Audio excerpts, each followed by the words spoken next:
Araky ny nafantarantsika azy ato ato dia tsy afaka ampiasaina intsony ny arona vita amin'ny plastika ho an'ireo orinasa izay miandraikitra ny fanodonana sy ny fanamboarana azy reny. Dia misy ny vahaolana azo entina amin'ny fanampinana akora samihafa miaro ny tontolo iainana eo amin'ny fampiasana izay arona plastika izay. Ny andendiny vaovao.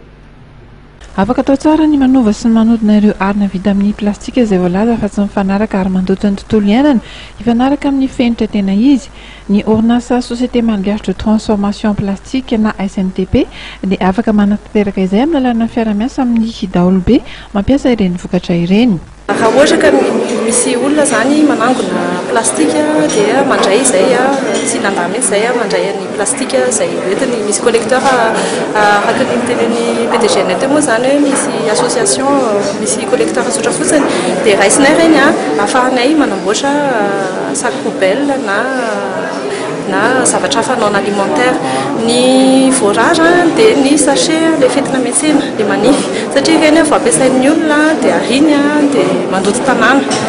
Fa ny sachet izay matevina ohatra zao fanaovana kolena beton ohatra ny nasehoantsika teo dia reny zany zao mbola ampiasaina tsara, reny mba ampiasaina imbeda be reny fa tsy hoe akory ny ampiasaindra mandeha dia very.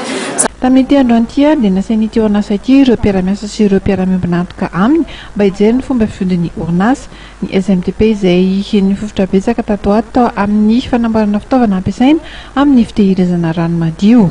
Nampiseho izay androany ny kalitaony entana navoakanay isan'andro. Occasion koa ilay izy ampisehovana ny ekipa commerciale rehetra zany. Manomboka izao ihany koa dia hiary asa amin'ny orinasa italiana antsoina hoe Astor ity orinasa zato isan-jato malagasy ity. Izy izay vao avy nahazo ny mari-pakasitrahana ISO 9001-2008 ho mariky ny vokatra avoakan'izay mifanaraka amin'ny fenitra tadiavina.